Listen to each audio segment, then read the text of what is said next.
Welcome, everyone, to The Drive. I'm Drew DeArmond sitting in for Steve Moulton. He's on assignment tonight. He and Scott Tyson headed out to UAH basketball. You're going to hear UAH men's basketball Thursday and Saturday as they open Gulf South play. Looking forward to that. The UAH Chargers, John Schulman, joined Scott Tyson and myself on Talking Ball this morning. They are going to have their first two GSC games on the road at Delta State coming up on Thursday night, and then Saturday at Mississippi College in Jackson, Mississippi. So going to be some traveling done by Scott Tyson and Steve Moulton, the voice of the UAH Chargers. So we look forward to that, and we're going to have a great show for you tonight. I'm going to be here in studio with Wes Neighbors, and we're going to have some outstanding guests for you. We're going to have our weekly visit with Eli Gold, the voice of the Alabama Crimson Tide, and we are the home for the Crimson Tide Sports Network here in the Rocket City. The Alabama Crimson Tide playing in the SEC Championship game yet again under Nick Saban, and Nick Saban and the Crimson Tide facing maybe his biggest challenge of his career. Alabama 11-1, but they're banged up. They've got their backfield is down to one semi-healthy, and I say semi because certainly Trey Sanders is healthy, but in perspective, he's still probably not 100%, recovering from a car accident last year. So you've got Trey Sanders probably going to get the start. We'll see how healthy Brian Robinson is, suffering from lower leg injuries, an ankle, a hamstring in the previous game. So it's going to be interesting to see, what they do in the backfield. Are we going to see Christian Leary at running back?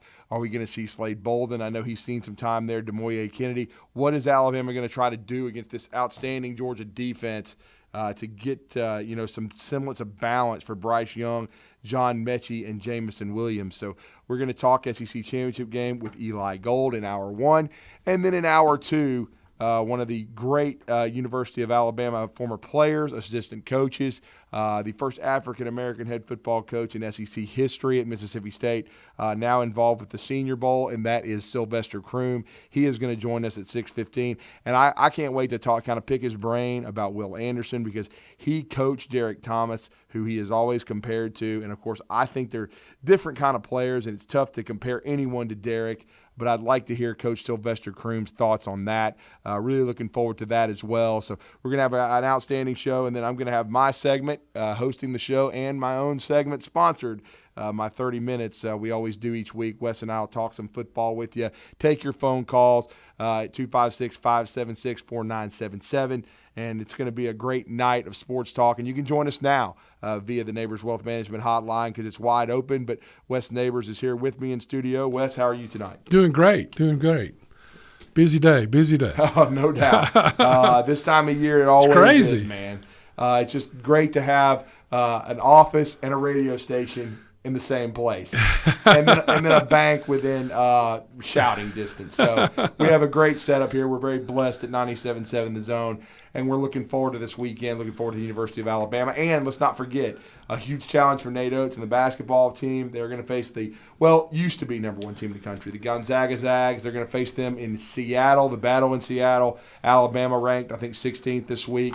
The Gonzaga is still a top 3 team in America, and they're going to face the Zags and Mark Few, one of the favorites for the national championship, on Saturday as well. So it's going to be really interesting. This never happened, I don't think, ever in Alabama's storied history, but the football program and the basketball program, Wes Neighbors, both taking on huge challenges. Well, yeah, and hopefully they can pass them. So Duke beat Gonzaga this weekend? Yeah, they beat them last week. And then last night, Duke, Ohio State beat them. Duke second half. Falls to Ohio State in Columbus. Duke really led throughout much of the game, but could not finish it in the last 3 to 4 minutes. A big comeback for the Buckeyes. Those guys aren't big shooters, though, are they? Well, this Duke team, their backcourt right now is struggling from the field. Trevor Keels and Jeremy Roach. Even when they beat Gonzaga, they were only 5 of 24 combined. They did not shoot well again last night. So Coach K's backcourt going to have to start shooting the ball more efficiently if they want to make a run at a Final Four in his final season and win a national championship, win number 6 for the best coach since John Wooden, and really the best coach and I think the face of the modern era of college basketball in Mike Krzyzewski. Well, I watched part of the game last night, and they looked like really good athletes, and it looked like Duke was going to run away with it for a minute. They did. They had a big lead at halftime. It was 43-30. but they just could not close the deal on the road. And it's what Coach John Schulman, we were talking about with him this morning. It's like heaven if you win a game on the road. If you can close it out and win it. And that's what Alabama will be trying to do with Nate Oates, because let's not misunderstand anything here. It may be a neutral floor in Seattle, but it's going to be so close to Alabama. Yeah, it's going to be a Gonzaga crowd. I mean, they're over from Spokane, and it's going to be in-state for them. Alabama, they'll bring some fans. I'm sure there'll be some fans, some ardent supporters that will fly out there for that experience. And then next year, Gonzaga is going to return the favor. The game, I believe, will be in Birmingham. And so that will be outstanding. And Alabama should still have some great talent, and so will Mark Few. Love what they're doing, though. Playing these teams, that's good. That's how you build a program. This has got they've got a really tough 3-game stretch. You're competitive. I mean, yeah.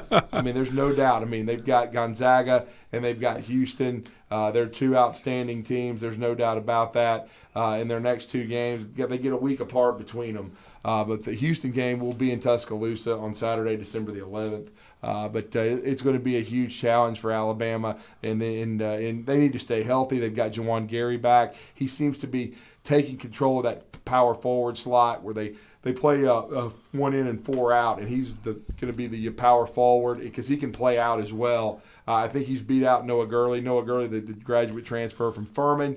But now that it's funny how teams kind of have to evolve and take shape. But I think Jawan, if he can stay healthy, is earning himself a spot in the starting lineup because he's a magnet for the ball. They seem to be better when he's on the floor, and they're certainly coming off an impressive win over Miami, where they win that game by 30-plus points, 96, I believe, to 64. So a huge win for Alabama, and now they try to slay some giants in their next couple of games with 2 Final Four teams, and that is Gonzaga and Houston. Well, yeah, so you at least you know what you have and what you have to strive to either way, if you win or lose.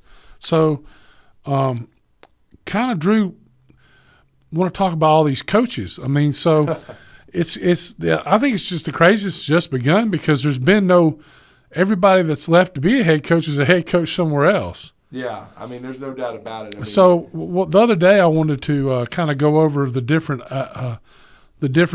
places that are open and who you think going to fill the void on these coaches. Well, there's 2 major ones still open. Oklahoma and Notre Dame.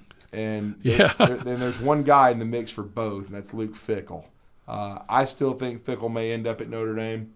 I think, just from checking with somebody that is as close as anybody I have to Oklahoma, Brent Venables is going to be the Oklahoma coach unless something happens. Now he was a little surprised it hadn't already even been announced, but I mean, they got to negotiate. When you said he was surprised? Yeah, he thought that maybe it might have already would have been done that quickly. But, again, that would have been probably the fastest turnaround ever, considering that Lincoln Riley took the job maybe, Monday and then have him in place on Tuesday. So, I mean, I do think, Wes, when you look at the MO of Oklahoma and you look at what they've done, even since the days of Barry Switzer, who was promoted from an assistant coach to head coach, and then even our fine guest Brandon Drum even reminded us, and I didn't know this, but Bud Wilkinson was an assistant before he became the head coach.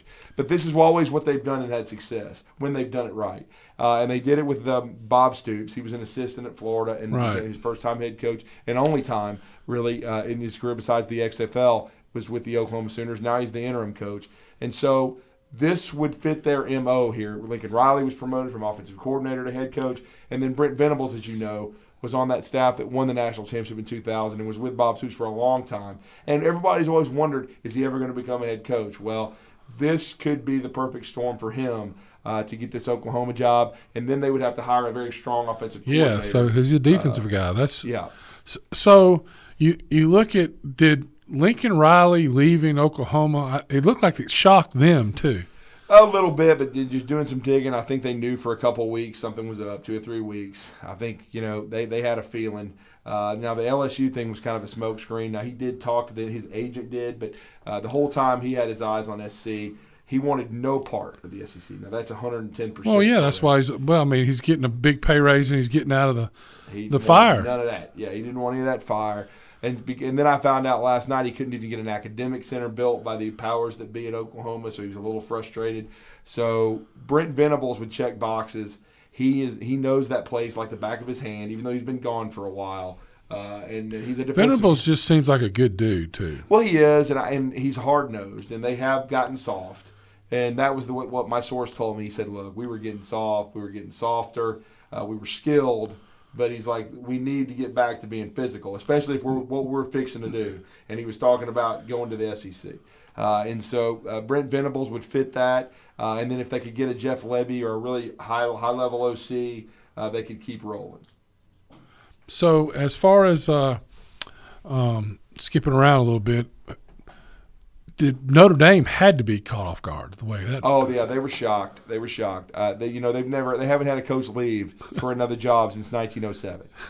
So usually guys go to Notre Dame, they either get fired or they either retire. And so I think they thought he was going to retire, especially after what he said the week before. But LSU kept coming. LSU struck out on Lincoln and Jimbo. And so but Scott Woodward wanted to make a splash, and he wanted a proven head coach. Well, I gave T-Bob some heck yesterday. Yeah, that's easy to do. Yeah, it's easy to do. Yeah. But, my problem with LSU goes deep because right now the current coaches at LSU are paying a 5% of their salary, like a COVID tax, back to the school. So they're paying 5% of their salary. All these guys, the administration, all of them are paying 5% tax for COVID, and they're going to pay a coach $95 million. And all the buyouts, the different buyouts they have going on now, and they're charging their employees a COVID tax. I mean, that's what's wrong with the administration, and that's why it doesn't make sense. Well, I will say this. I don't know if Jimmy Sexton is Marcus Freeman's agent. He's everybody's agent just about in the SEC. But whoever is going to get a big windfall. Because that cat, he's either going to become the highest paid defensive coordinator in America at LSU, or he's going to either be the head coach at Notre Dame or the head coach at Cincinnati if one of those jobs come. If the dominoes fall where people think they're going to fall.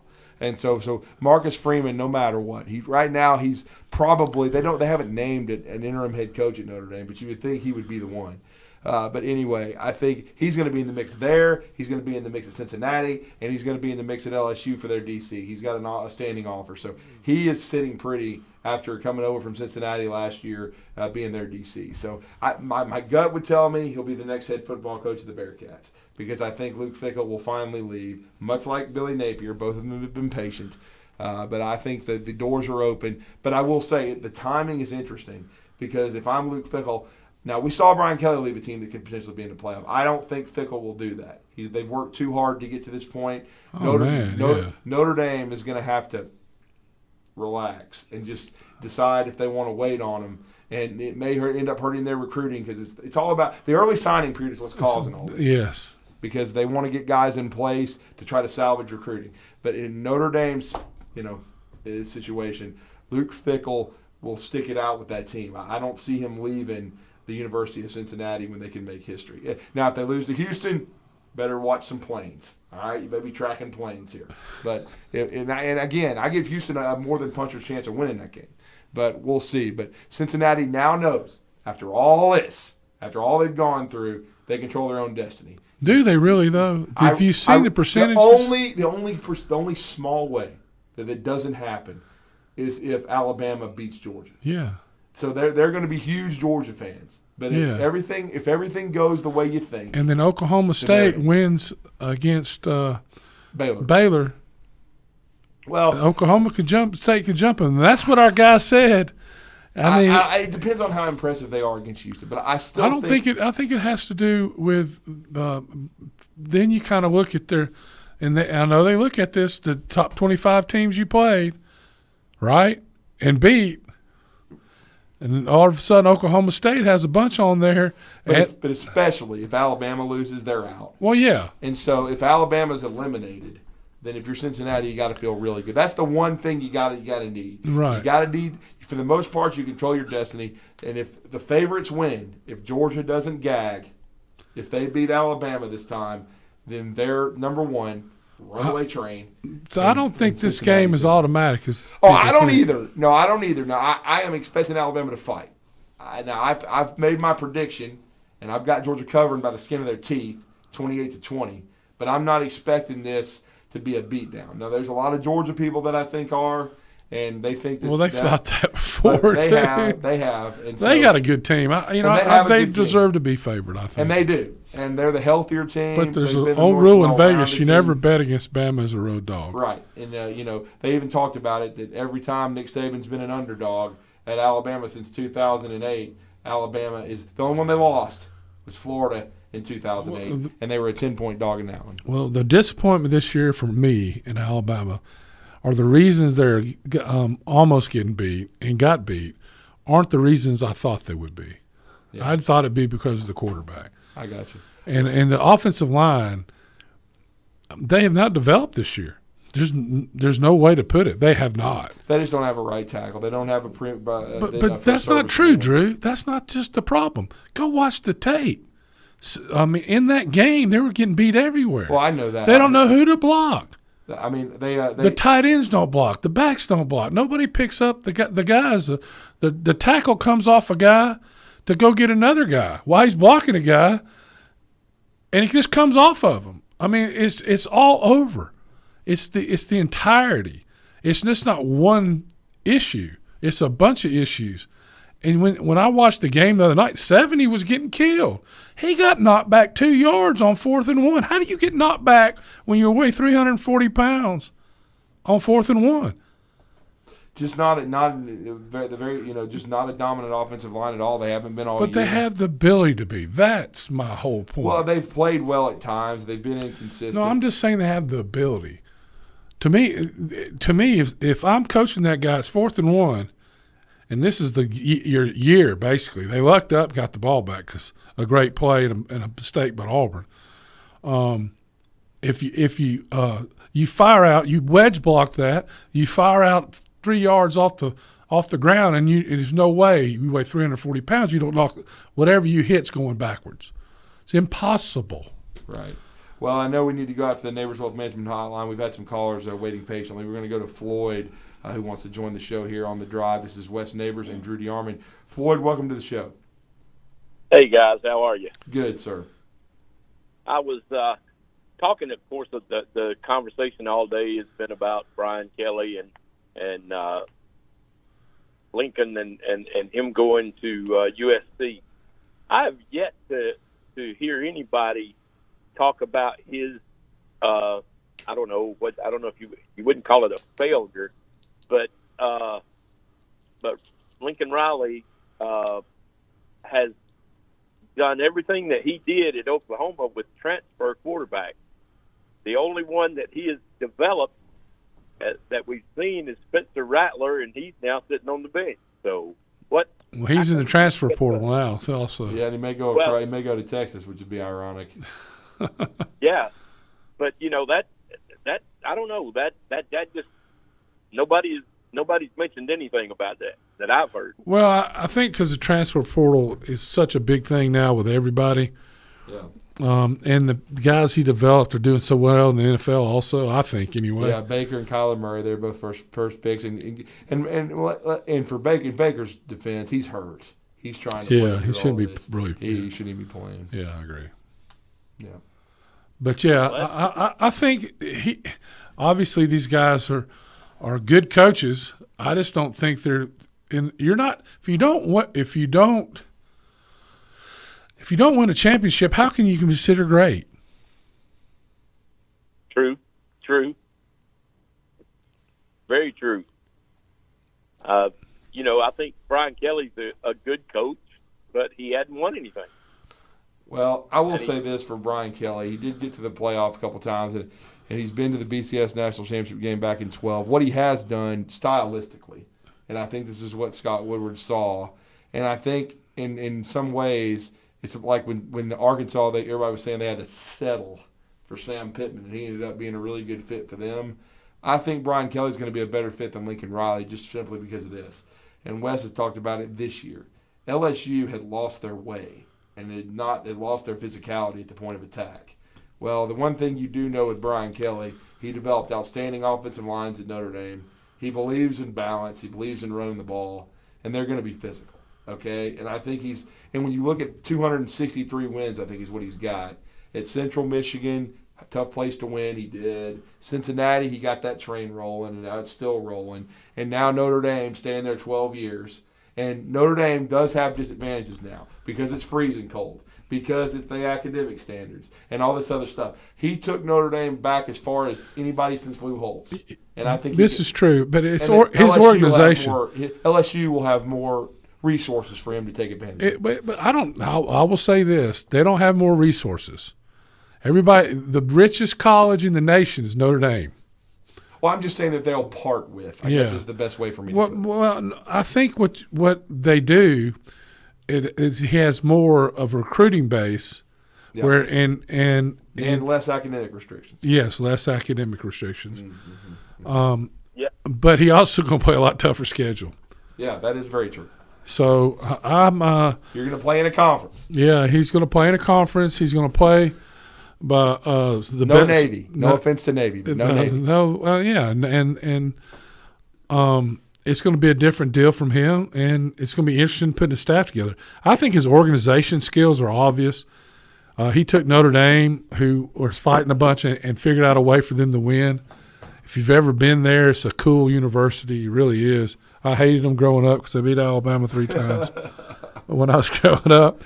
I took Connor. Connor went up there and did a camp when the other guy was up there.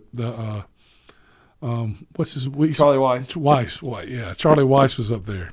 Yeah. Anyway, but I stayed in the hotel. I had a great time. We played Notre Dame my senior year. Yeah. But we never went up there. The next year they did go up there. Mm-hmm. So I think it's still a great place to coach, and it's a hard place to get kids in and out. But your roommate's going to be a CEO of a company, so I mean, the degree still means a lot. It does mean a lot. I mean, you think about it. What's so cool, I think, about Notre Dame too, and I don't know if they still do this, but they did this several years ago. Is if you live in a dorm, okay, and every dorm has a boxing squad, a basketball squad, a baseball squad. So you're your own you're intramural. School. Yeah, you're an intramural. Yeah, there you go. And in the boxing thing, every year there's like 32,000 people come to it. And if you're on the football team, you have to participate in some of these. Oh. And if you have practice for not necessarily practice for that, but if you have a competition, you don't have to go to practice that day. You go to that. It's crazy. I mean, it's crazy, yeah. But in a way, though, it's I think that helps with the school pride and what they have. It's a cool place. Yeah, no doubt. Floyd, we appreciate you. Any other thoughts? I think he's gone. Yeah. So Floyd is gone. I know this. We need to take our first break. When we come back, more of The Drive here on this Wednesday. So you're listening to The Drive with Wes Neighbors and Steve Moulton on 97.7 ESPN The Zone. Ann Adams with Berkshire Hathaway Rise Real Estate is the one name to know if you're buying or selling real estate. With years of local experience, Ann Adams offers buyers in-depth knowledge of the local housing market and will narrow available properties down to those you'll be interested in so you can save time when shopping for your new home. If you're ready to sell, Ann offers a seamless process using accurate pricing and expert negotiation skills to make sure you get a fair price for your home. Call Ann Adams today at 256-337-2625 or log on bhhsriserealestate.com. This is Wes Neighbors talking to Chris Haygood of Bob Wallace Appliance. Chris, what sets you apart from other appliance dealerships? Wes, these appliances are going into the most used room in your house, your kitchen. The way we have these appliances displayed, it's easy for you to visualize how they'll look in your home. Wes, what sets us apart is the people. They're well trained. In fact, they live and breathe these appliances. And if you need service, you'll really appreciate our parts department. Contact Bob Wallace Appliance at 256-533-2121.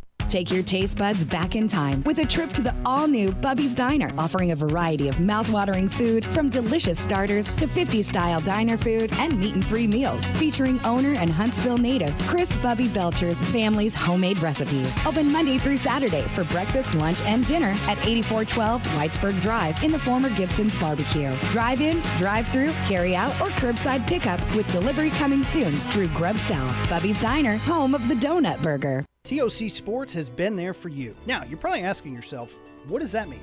It means for more than 20 years, Alabama's largest orthopedic group has been there providing coverage and care to more schools and student athletes in the Tennessee Valley than any other group. It means whether you are the star football player, the all-region volleyball ace, or someone who hurt their knee in a weekend pickup basketball game, TOC Sports physicians are proud to have the opportunity to care for all your orthopedic needs. It means for parents, coaches, athletes, desk jockeys, or even weekend warriors, TOC Sports physicians continue to meet and exceed the orthopedic and sports medicine needs of our community. But most importantly, during these challenging times, we're here for you now and will continue to be here. So as long as there are players on the field, games to be played, and contests to be won, the orthopedic specialists from TOC Sports will be ready to help. We don't know what the future holds, but you can count on the TOC Sports team to stay committed to you so you can stay in the game. Call 256-539-2728 today and ask to see a TOC Sports physician. Check them out online, also Facebook, Twitter, and Instagram. Everybody knows the fun begins when you get to the end zone, where you can enjoy half-price apps every Wednesday, Thursday, and Friday, half-price burgers every Tuesday, plus late-night pizza specials and a spectacular menu that includes jumbo wings, half-pound burgers, Tex-Mex, and an incredible selection of craft beer, and plenty of big-screen TVs. It's all happening at the end zone, 1851 University Drive, 2030 Cecil Ashburn at Jones Valley Station, and coming in early 2022, Mid-City End Zone at 1115 McMurtry next to the Target Shopping Center. Have you ever turned your back on God? Have you ever absolutely known the right thing to do and just turned around and walked away in disobedience? I know that I have. Aren't we thankful for our great and merciful God who loves us and forgives us and remembers our sin no more? I'm so thankful that His mercies are fresh every day. I need that, and I suspect you do too. Hey, I'm John Dees, pastor of Cross Point Church, and if you're looking for a church home, come see us. We're smack dab across the street from the YMCA in Madison, and check us out at cpcfamily.org. Never mind fall and football being in the air. We want to taste it. And never mind not being able to tailgate at the game. Let's create the ultimate barbecue experience in your own backyard. You said it, Foster Brooks, and that's where Brooks & Collier comes in. Big selection of outdoor furniture. And a big selection of grills and smokers like Traeger, Big Green Egg, Blaze, even DCS, and more. This is the good stuff. And Paul, we definitely got the accessories. And remember, we deliver. Visit us at 813 Meridian Street and shop online at brooksandcollier.com. This segment of The Drive is brought to you by Woody Anderson Ford, located online at woodyAndersonFord.com with 2 locations, Hughes Road in Madison and Jordan Lane in Huntsville.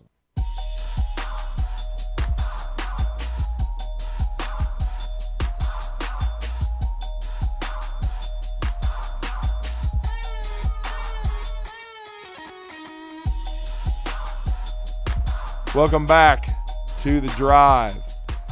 We appreciate Smokey Mike tonight, producer extraordinaire. And now we have another announcement. It's a little bit different this week. No Nick Saban tonight.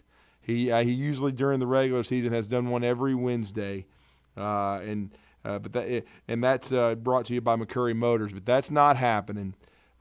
He's going to be speaking tomorrow, Nick Saban, and he will be speaking via the SEC championship game.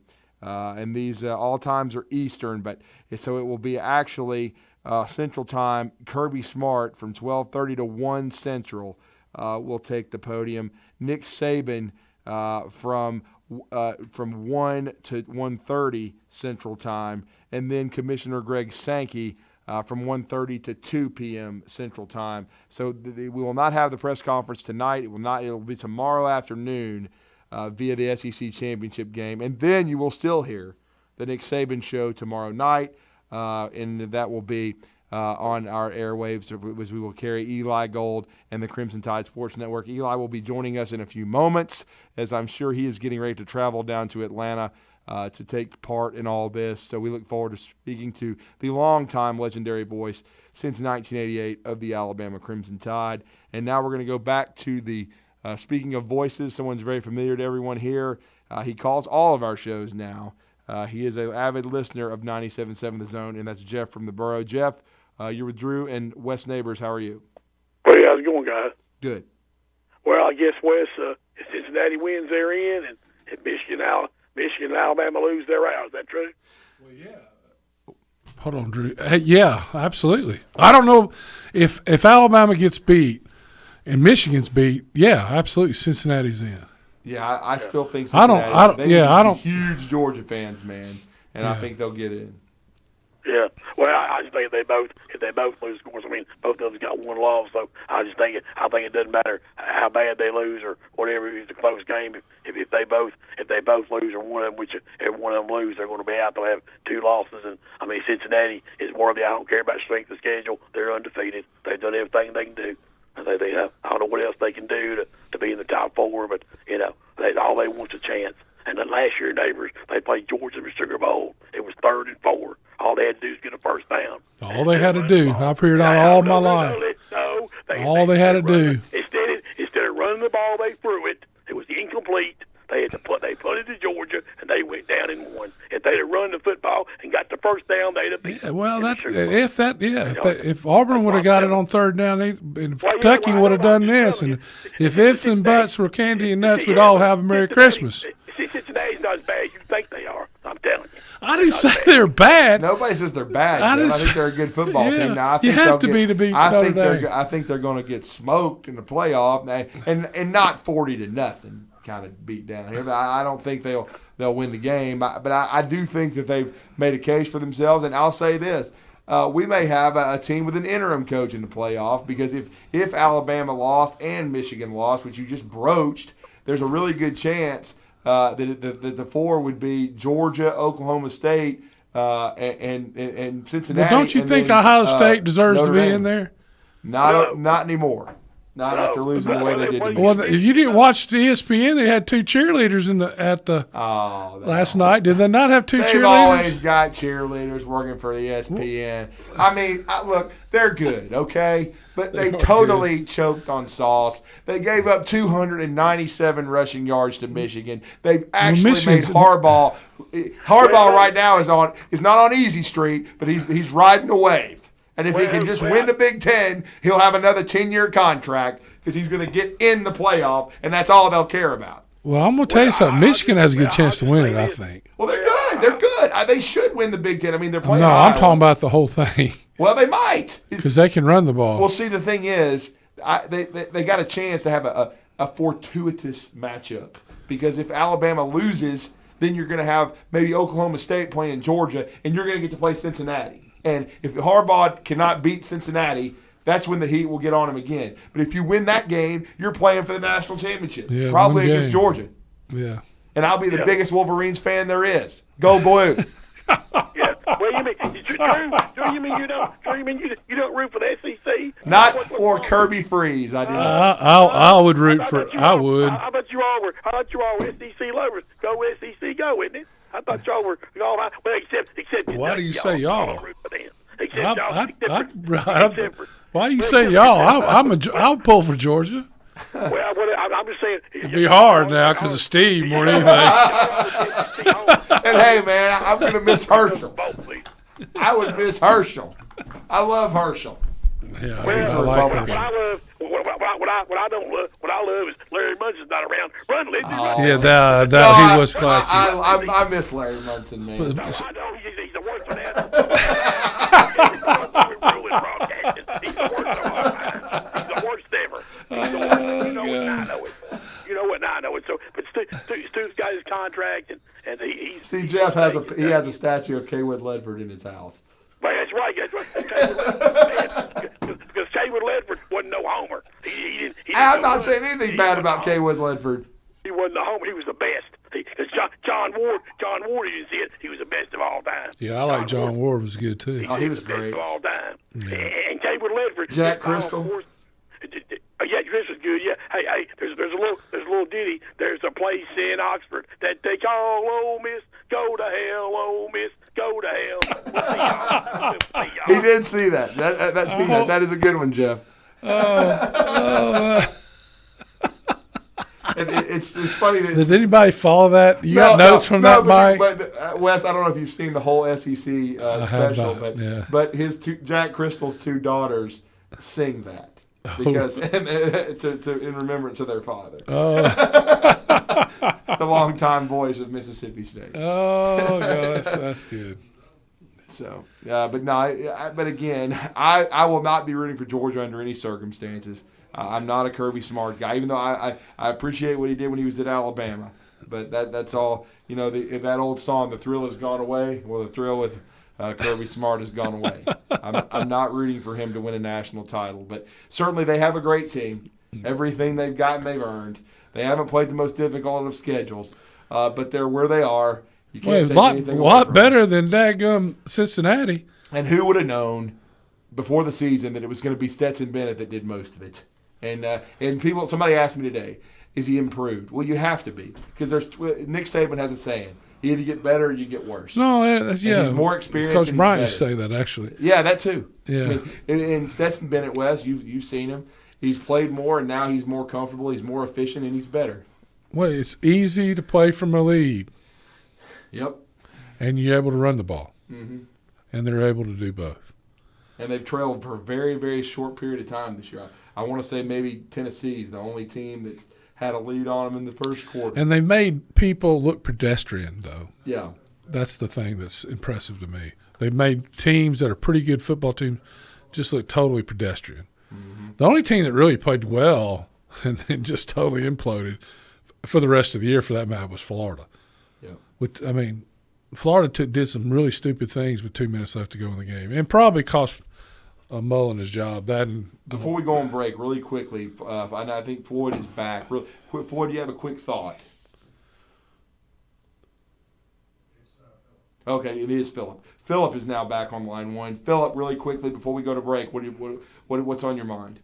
I was wanting to know, I heard today, is Bill O'Brien and the offensive line coach leaving Alabama? No, sir, not right now. They were in the. I wouldn't be shocked to see that happen, though. No, but Bill O'Brien was in the mix at Virginia Tech. They talked. I think his salary demands and what he wanted out of the university was a little bit too rich for the Hokies' blood, and so Brent Pry, who was the defensive coordinator at Penn State for James Franklin, is the new Hokie leader. So where does Bill O'Brien? That was going to be that's a good question from you, Philip. But where does he end up? Because I don't think he stays at Alabama. I think he gets a head job somewhere. Well, the only problem is I haven't heard of him being in the mix at Notre Dame. Now, he could end up in the mix at Cincinnati, depending on Marcus Freeman and what happens there. Because I think Bill would be interested in that job because they're about to go to the Big 12. They're going to probably have a really good shot at making the playoffs, so you can compete. So I don't know. I don't know who all is in the mix there, but again, there's not a lot of jobs open right now. And then Miami, we thought that was going to happen. It looks like they're broke, and they're not going to get rid of Manny Diaz. So they're paying too many coaches already. Exactly. So y'all think that was a good hire for? Y'all think that was a good hire for LSU to hire? What's his name? I don't think it's a bad hire. I was giving T-Bob grief about it because he's acting like they stole something, Yeah, of course. Yeah, and I don't think it's there's still such a mess at LSU. You can act like it's not there, but it's there. Yeah. And when you're charging current coaches 5%, what I call a tax, COVID tax, of their salary, and then you hire a guy his whole package is going to be about $120 million. Yeah. Would you want to go work for a school like that? I mean, seriously. Yeah. Have y'all heard what LA going to give him to come to LSU? God, they're giving him a house, they're giving him his wife a car, him a car. Oh, that's everybody though. Everybody does that. Yeah. And a tractor trailer load, full of money to come down there. Well, when the train came by, you heard it. With incentives, $100 million.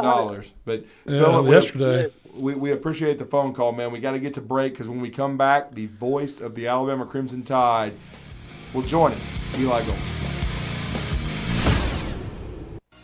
You're listening to The Drive with Wes Neighbors and Steve Moulton on 97.7 ESPN The Zone. Hi, Hi, everybody. Eli Gold here. Right now, indoor air quality occupies top-of-mind awareness for families and business owners. Rick Smith and the trusted professionals at Environmental Comfort Systems can take care of your indoor air quality concerns with their state-of-the-art indoor air quality solutions. Environmental Comfort's indoor air quality systems remove 99.9% of airborne contaminants so you and your family can breathe clean, fresh air. If anyone in your family suffers from allergies, or if you just want the security of knowing the air you breathe inside your home is free from viruses, bacteria, pet dander, dust, and odors, Environmental Comfort Systems are the professionals to call. Environmental Comfort also carries state-of-the-art, high-efficiency comfort systems that increase home comfort, keep humidity in check, and help you save money on your energy bills. Give my friend Rick a call or visit them online at envcomfort.com and breathe cleaner air today. Environmental Comfort Systems, Alabama license number 92314. Hey, this is Justin with the Furniture Factory Bar and Grill. We'd like to invite you to North Alabama's premier patio bar and grill, where at the factory, we have something going on each and every night. Monday night, steak night. Tuesday night, karaoke. Wednesday night, the Jeep community comes out for Jeep Jam. Thursday, it's bike night, the biggest in the valley. Friday and Saturday, live concerts on our 4,000-square-foot patio, along with drink specials and a beautiful staff. What are you waiting on? We will see you at the Furniture Factory Bar and Grill. Ho, ho, ho! Bob Baumhauer here, and Baumhauer's Victory Grill is kicking off the holiday season right. From our always fresh buttermilk fried chicken tenders to our homemade Nana's chicken salad, and of course our world-famous buffalo wings. We've got your holiday meals covered with our legendary party-ready trays. And what's a holiday party without gifts? Now through December 24th, get a $5 bonus card with every $25 in gift cards purchased. Plus, our signature sauces make great stocking stuffers too. Merry Christmas! Take your taste buds back in time with a trip to the all-new Bubby's Diner, offering a variety of mouth-watering food, from delicious starters to 50-style diner food and meat and 3 meals, featuring owner and Huntsville native Chris Bubby Belcher's family's homemade recipes. Open for breakfast, lunch, and dinner at 8412 Whitesburg Drive in the former Gibson's Barbecue. And you can enjoy $50 worth of delicious Bubby's Diner food for half price with this week's Zone Deal. On sale now online at 977ESPN.com. Have you ever found exactly the right new car or truck with the exact features that you want and nothing else? Well, at Woody Anderson Ford, we can promise you just that. Hey, Bobby White back again, and you can now factory order your new Ford today, and you'll get your new car or truck exactly the way you want it. And there's no extra cost to custom order. Plus, you get $1,000 off MSRP on top of any additional factory rebates. This applies to 2021 F-150, Explorer, Ranger, and Expedition. It's a win-win with a custom order at Woody Anderson Ford. You get the colors, the features, and the options that fit your life. Plus, you get notified when it's built, shipped, and ready to deliver. Listen, buying a new car or truck is likely the second largest investment you'll ever make. So why settle? Get exactly what you want with a custom factory order today. And get $1,000 off MSRP. See how at WoodyAndersonFord.com or at the corner of Jordan Lane and Sparkman Drive. Hope to see you soon. I'm Chris Haygood at Bob Wallace Appliance. Hey, Dad, if someone gets an appliance for Christmas, how will Santa get it down the chimney? Magic. Madeline, part of the magic of the season is our chance to get together again. More often than not, those gatherings will be in the kitchen. Look for holiday savings on the best brands you already know and trust, like Whirlpool, KitchenAid, and Maytag. Santa's gonna need some help delivering those. That's what we're here for. Huntsville, Florence, and Coleman. Bob Wallace Appliance. When I chose a garage door company, I did my homework. I needed Precision Overhead Garage Door Service. They have a 5-star Google rating. I checked their reviews and liked what their customers had to say. Precision Overhead Garage Door has lifetime warranty packages. Same-day service if I call before 2 p.m. If they can't make it the same day, my service call fee the next day is waived. They did a 25-point safety inspection on the door and operator. Now that's peace of mind. Residential, commercial, and gate services. Precision Overhead Garage Door Service. Call 256-400-4500. From the Fox 54 Weather Center, I'm Chief Meteorologist Jordan Dressman. A partly sunny sky this afternoon. Really is going to be a beautiful day across North Alabama, southern Middle Tennessee. Temperatures climbing into the mid and upper 60s. We're only going to fall into the mid and upper 40s as we head into the overnight. Plenty of sunshine once again for your Thursday. Temperatures hanging out in the mid and upper 60s once again, but I do think some folks are going to be pushing 70 degrees Thursday afternoon, dropping into the mid and upper 40s as we head into the overnight. A partly sunny sky for your Friday. Temperatures hanging out consistently in the upper 60s and lower 70s. I'm Chief Meteorologist Jordan Dressman on your home for ESPN Radio, 97.7 ESPN The Zone.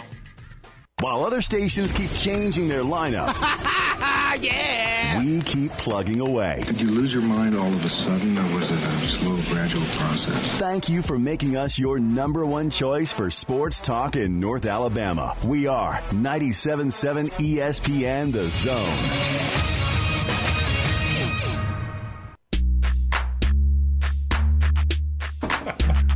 Jack Gray. That's right, and we are back on The Drive, and we are honored to be joined by our first guest of the program with our weekly visit, and I get a chance to speak with him this week as Steve Moulton is on assignment, as we said earlier in the show, and we have an outstanding sponsor for our next guest, and it is Fleming Roofing Company and Restoration, and they sponsor our visits with Eli Gold each week, and Eli is with us before the biggest game of the year, the one everyone's been anticipating, and he got to see an Iron Bowl for the ages last week. Eli Gold with us on the Neighbors Wealth Management Hotline. Eli, you're with Drew DeArmond and Wes Neighbors. How are you, sir? I am well, Drew. Good to talk to you. Wes, always a pleasure, sir. Eli, let me ask you a question. So my sitting heart rate was 128. I wasn't talking to anybody. I mean, do you have a pacemaker during these games? No, I don't. I probably could have used one. But, I mean, does it your heart rate get up like that? I mean, not terribly. No, I just a cool customer, cool as the quarterback. Learn over the years how to handle that and not go nuts. But boy, oh boy, it was quite the game, wasn't it? It really was, Eli. It's unlike any we've ever seen, and for someone that's been around the sport for so long and been through all the rules changes, I wanted to pick your brain about the overtimes and how that's changed now, because I was on a bus having to deal with that, watching it on a tablet or an iPhone, and we were all talking to each other like, okay, because we were split. We had Alabama fans, Auburn fans on the bus, but none of us we were trying to remember the new rules and then we're like, okay, I think they go for two after the second overtime, and then after that, it's just one play apiece. So how was it broadcasting the first Iron Bowl overtime in history and then the new rules? Well, I knew what the rules were, so the only thing I didn't like is that, they had commercials every time, after each end of play or each end of the field that you used, and then they had to go to the other end of the field, so there were lots of TV commercials and so on, so it did drag it out a little bit longer than it probably needed to be. I had heard that from some folks who were involved with that Penn State. They have a 7 overtime game or something earlier this year. That was the one thing that I didn't like, was we had to wait, like 2 minutes after after the two teams didn't do anything. You had to wait 2 minutes for play to resume again. But other than that, I don't know what the best overtime format is. I really don't know. If you don't mind settling for a tie, well, then what the NFL has going seems to work pretty well right now. If you don't mind settling for a tie. So I don't know what the best approach is, to be honest with you. It's kind of, I like the old rules, and then all of a sudden you end up playing 7 overtimes and both teams are done. I don't know. I don't know. Maybe do like the NFL. Whether it's 10 minutes, whether it's 15 minutes, play one overtime period. Yeah, exactly. Yeah, and then I do want both teams to be able to possess the ball. Well, isn't that the way it is in the NFL? Unless you score a touchdown. The first team that possesses it scores a touchdown. Right. And then the game is over. Right. So if you win the toss, you get the ball, you score a touchdown, game is over. The other team never even gets to hold the football. That's not right either. The game should not be settled by a toss of a coin.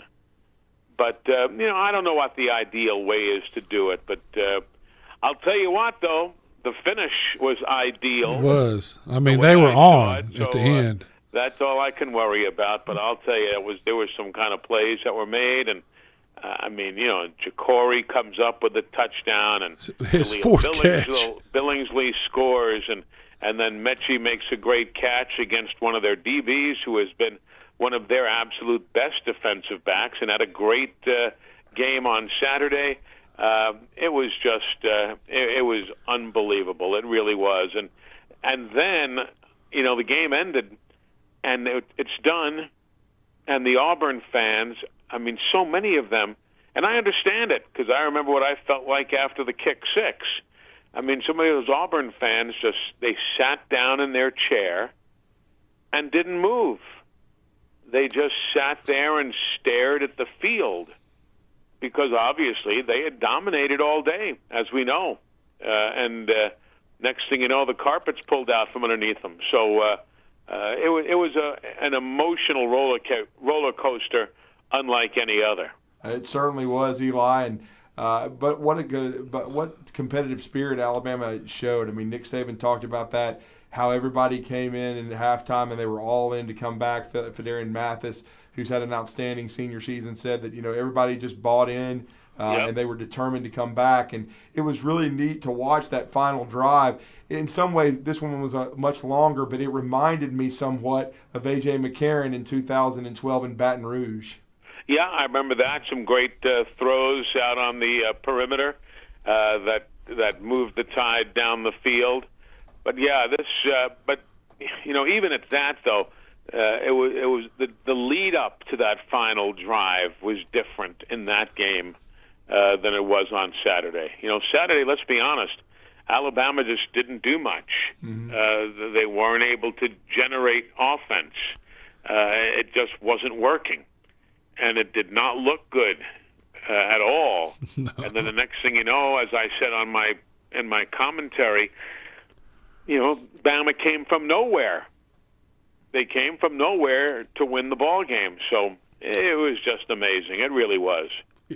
Well, what's amazing to me is Bryce Young was beat up all day long, and like he said, he never lost faith in his players, and you could tell. And that's to me, he more than came of age in that game. He did, but at the same time, that's not going to work against Georgia. No, right. That's not going to work against Georgia. With no disrespect to Auburn, their defensive front is not the Georgia defensive front. So the Tide's going to have to make some big time plays. I mean, the numbers are just ungodly. The type of defense that Georgia has put together this year. It's unbelievable. But Eli, the problem is our players really don't get whipped. They're not blocking the right guys or letting people go. You watch them; they're not doing the little things that you need to do to be successful. It's not like they aren't close. If they get in front of the guys against Georgia, it might not work either. But if you just let people free in and don't touch them, it doesn't matter who they are. Well, that's true, but there were a lot of problems on Saturday. There were guys just unable to handle what was across the line from them at times. But hopefully there'll be and there's so much else to consider too. Will Brian Robinson be available this weekend? Not only for his running ability, but he picks up guys who are blitzing. He picks them up pretty well when necessary. There's a lot of things to think about, and I'm hopeful that maybe B-Rob will be ready to go on Saturday, though I don't know. I have absolutely no idea. Yeah, it's pretty amazing, Eli. I mean, I was watching the A-Day game just in the spring, and Alabama had 7 scholarship running backs. And now, depending on B-Rob's availability, they could have one left. And some people always talk about, well, you're overcrowded, and then look what happens with injuries. You end up needing every one of these guys. And Trey Sanders did some really good things in the overtime period, and really, I think, did a good job replacing B-Rob, considering he hasn't played a lot. But how many times can he carry the ball? Right. If he is the guy. I mean, whether you have to go to bring in DeMoy Kennedy or whomever. There's a lot of things you'd rather not have to do if you can help it. But, injuries are part of the game. We had that a few years ago when all those linebackers got hurt. Correct. And Bama still managed to win the national title. So you just never know with this bunch. You just never know. Yeah, there's no question about that. You just never know. And with Nick Saban, you just never know what he's going to pull out of his hat. You really don't. And Eli, this is the first time probably since 2015 that Alabama's been an underdog in a game. They were a 1.5-point dog in Athens. Alabama had a great afternoon in the rain that day. This time they're going to be about a 6.5-point underdog, it looks like, in Atlanta. Well, I don't know. That to me, that means nothing. Mm-hmm. That's good for the bettors, good for the Vegas, good for people who want to lose their money on sporting events. That's not me. But, Wes, when you got out there and you were lining up for the next play, did it ever cross your mind, well, we're favored or we're the underdog? Oh, I just hope that guy wouldn't kill me. Well, that's the best. But what I'm saying? When you prepare. You don't have time for line that. of scrimmage against whomever on the Georgia defense, do you think it's going through either man's mind that, hey, we're the favorite or we're the underdog? It doesn't matter. It matters to the fans. It matters to the bettors. It matters to Vegas, what have you. It doesn't matter to me. It doesn't matter to the players. I tell you what it would do, though. If, maybe to do something different to motivate this team is the fact that nobody really thinks they can win. That might well be, yeah. And to me, there's a saying in Vegas: you don't bet against Alabama when they're a road dog. Yeah. I mean, it's like the thing you never do, and to me, you look at this and it doesn't look like. You look at this and you're like, how in the world is Alabama going to win this game against that defense and the way Alabama? You just never know. But there you go. You just never know. So we'll see what happens. That's why we play it, and it'll be a lot of fun. Oh, it certainly will be. We look forward to your call with John Parker Wilson and, of course, Chris Stewart with the Crimson Tide Sports Network. And, Eli, I know you guys have the Nick Saban show coming up later this week as well. Yeah, we do. Coming up tomorrow. It's going to be renamed the SEC Championship Game Preview Show, which is what we do normally. We have different lineup of sponsors and so on. But it is the same idea, the same 90 minutes on Thursday night, and the coach will be with us. So it'll be a lot of fun tomorrow. We look forward to hearing from you, Eli. Thank you for joining us once again. Have safe travels. Fellas, you guys take care. Fleming Roofing and Restoration presents Eli Gold. That's hour number 1. Hour number 2 coming up. Your calls. 256-576-4977 if you want to join us before Sylvester Croom set to join us in about 15 minutes.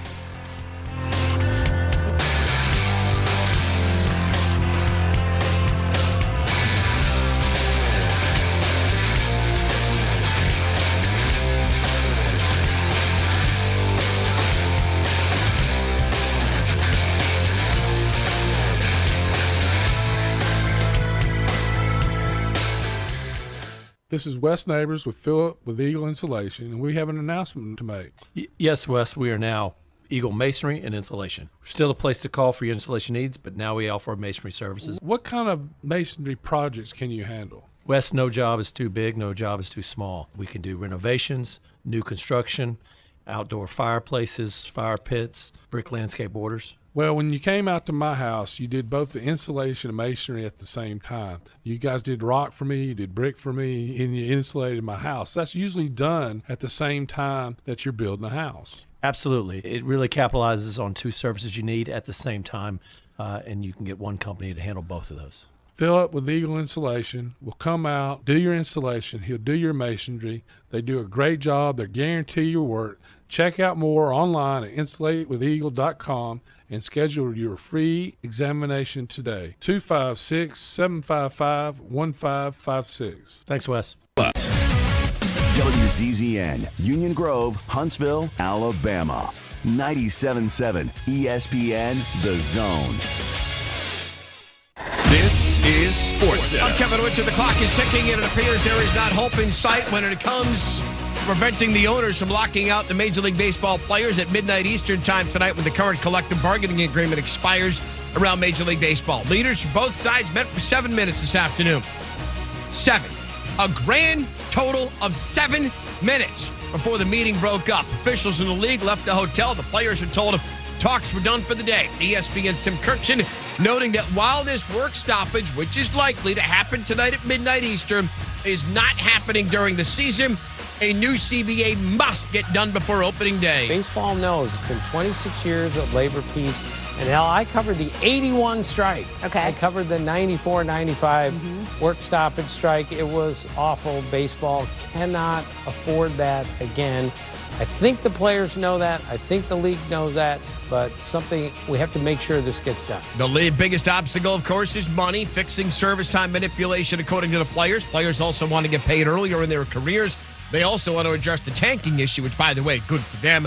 The league did propose a 14-team playoff. The players counted with 12. Should the lockout come to pass, which in all likelihood it will, 5 hours from now, it'll be the 9th work stoppage all time, the first since that devastating 1995 strike. NFL opens tomorrow night, Week 13, Big Easy. Saints are going to have Taysom Hill at quarterback despite dealing with a partially torn plantar fascia that has limited him this past week and limited him ever since week number 10. It's also going to be his first start at quarterback this season. Cowboys are expected to welcome back wide receiver Amari Cooper after COVID-19. He's unvaccinated. We're back on Thursday getting you ready for Week 13 in the NFL as 2 preseason playoff contenders try to get back on track. Plus, the latest on the Notre Dame Fighting Irish search for a new head coach. Thursday morning on Keyshawn, J. Will, and Max, ESPN Radio. 97.7 ESPN, The Zone. Welcome to The Drive with Wes Neighbors and Steve Moulton. Call into the Neighbors Wealth Management Hotline, 256-576-4977. That's how I roll. And I'm not going to drink and drive anymore. That's 256-576-4977. Now, here's Wes and Steve.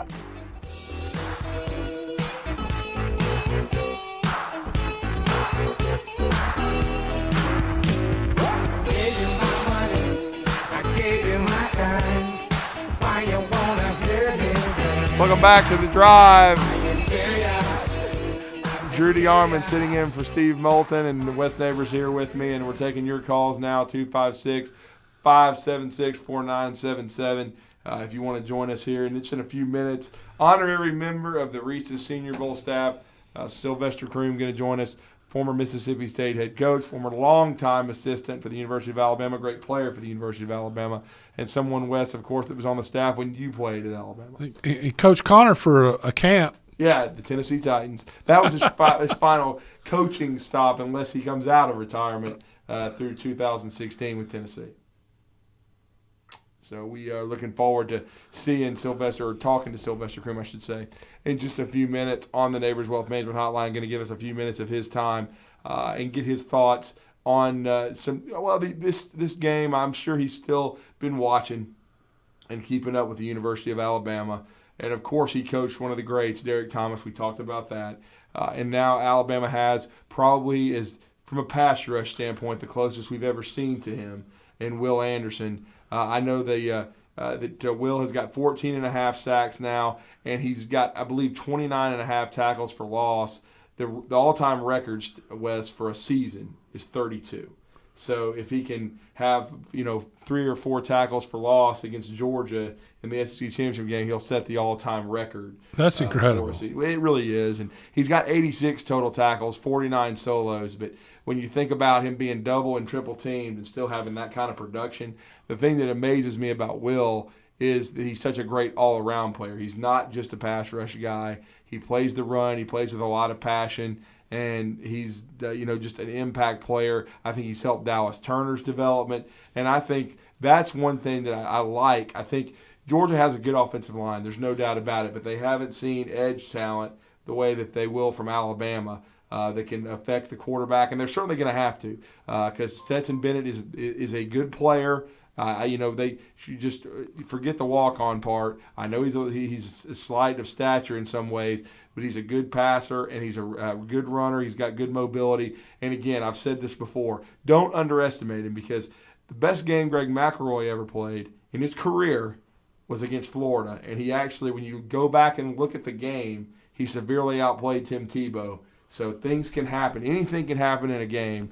So I would not just write off Stetson Bennett and how effective he can be against Alabama. Oh, well, yeah. There's no question about that. I mean, the key to this game, to me, if Alabama can stop the run and make them throw, it's a different deal. Yeah, and that's what Alabama's strength has been as a defense. Wes, they're in the top 10 in the country in rush defense. They did a great job against Tank Bigsby, because if Tank had had a 150-yard game, Auburn wins that game, probably going away. But they were able to contain Tank. He didn't have a lot of success. And really, even in the games where Alabama has maybe not played as well defensively, but probably except for the Florida game. The Florida game, for 3 quarters, they struggled to stop the run.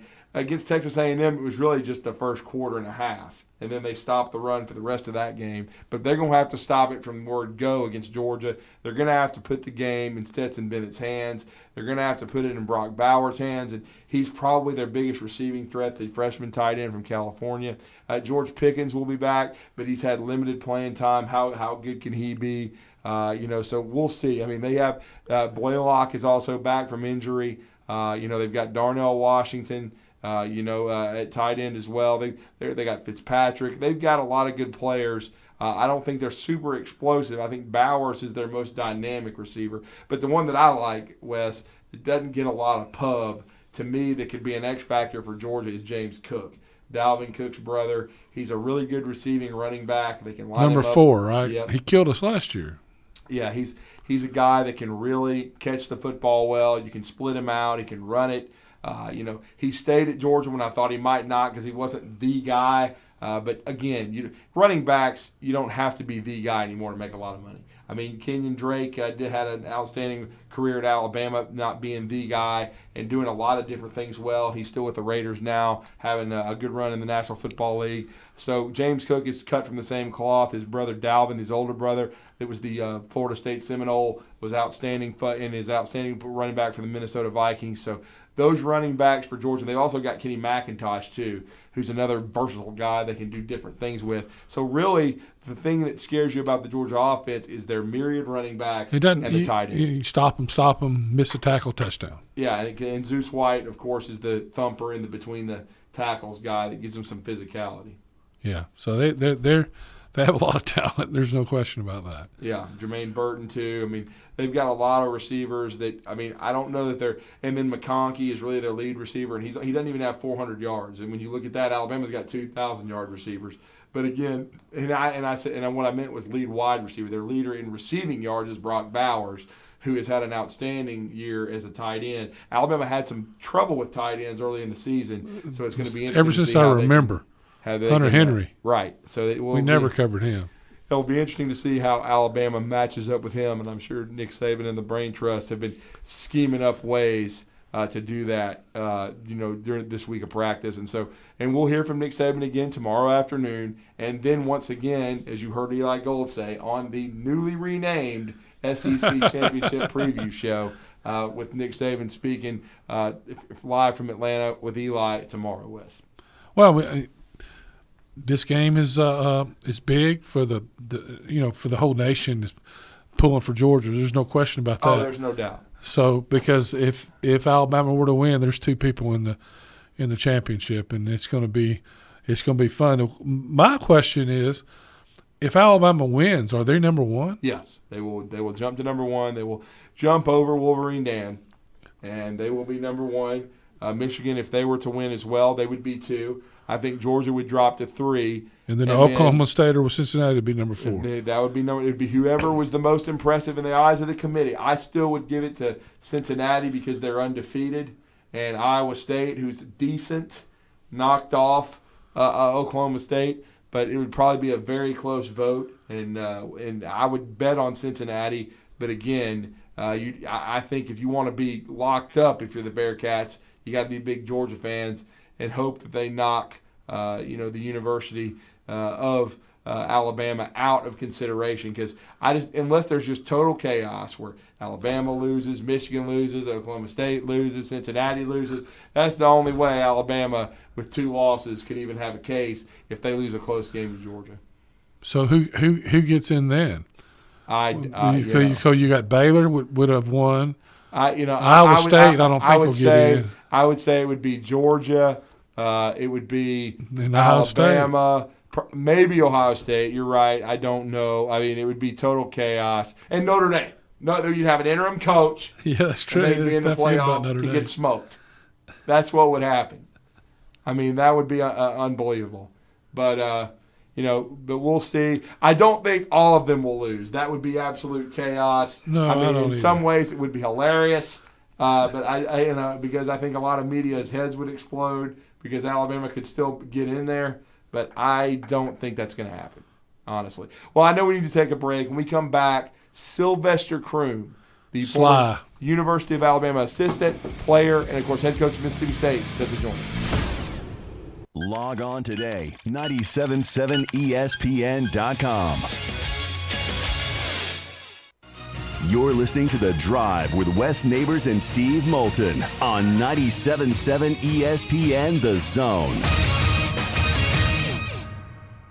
Hi, everybody. Eli Gold here. Right now, indoor air quality occupies top-of-mind awareness for families and business owners. Rick Smith and the trusted professionals at Environmental Comfort Systems can take care of your indoor air quality concerns with their state-of-the-art indoor air quality solutions. Environmental Comfort's indoor air quality systems remove 99.9% of airborne contaminants so you and your family can breathe clean, fresh air. If anyone in your family suffers from allergies, or if you just want the security of knowing the air you breathe inside your home is free from viruses, bacteria, pet dander, dust, and odors, Environmental Comfort Systems are the professionals to call. Environmental Comfort also carries state-of-the-art, high-efficiency comfort systems that increase home comfort, keep humidity in check, and help you save money on your energy bills. Give my friend Rick a call or visit them online at envcomfort.com and breathe cleaner air today. Environmental Comfort Systems, Alabama license number 92314. So close to home, just 5 miles from downtown Huntsville, Monte Sano State Park sits on over 2,000 acres with spectacular vistas from atop Monte Sano Mountain.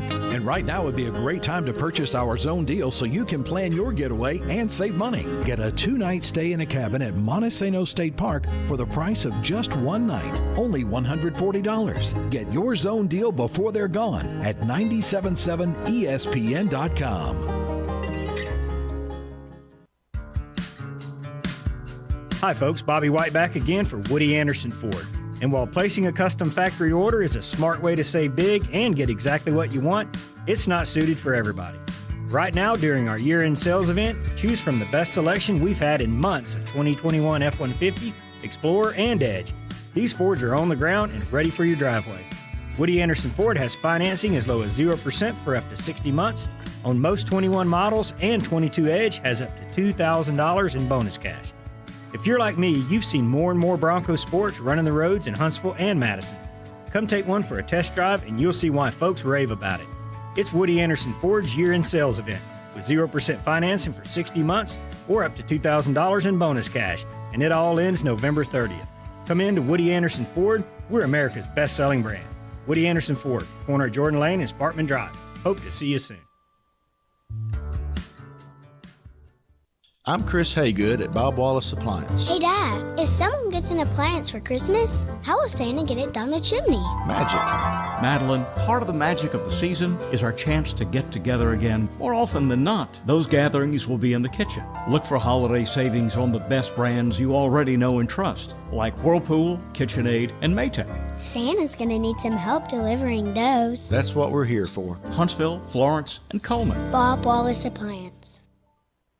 Tom Abraham here from my friend Brian Hamaker and his team at North Alabama Mortgage. Look, buying a home is the biggest purchase you will make in your life, and it can be a bit intimidating, so you want people that can help walk you through the mortgage process and get you the best deal possible. That's what North Alabama Mortgage does, and they do it in Alabama, Tennessee, and Florida, from first-time purchases to refis, conventional, VA, FHA, and USDA loans. They have the solution at North Alabama Mortgage. Visit NorthAlabamaMortgage.com to learn more. That's NorthAlabamaMortgage.com. Are you in the market for a recreational vehicle? Do you want to get out and see more of this beautiful country? Well, imagine hearing the laughter of your little ones enjoying gooey s'mores by a cozy campfire and making lasting memories with your friends and family from the comfort of a new camper. We can make your dreams come true at Hall's RV. With over 15 years in the camping business, we know how to get our customers into the perfect camper. We have several models and floor plans here for you to choose from, both new and used. We're family owned and operated with fantastic deals and great service. Everyone wants to work with people they can trust, so come on down to Hall's RV and get the deal of a lifetime. We'll treat you right and get you on the road in the camper of your dreams. Visit us on Highway 431 in Albertville. Hall's RVs, where we sell fun. Or see us on the web at www.hallsrvsales.com.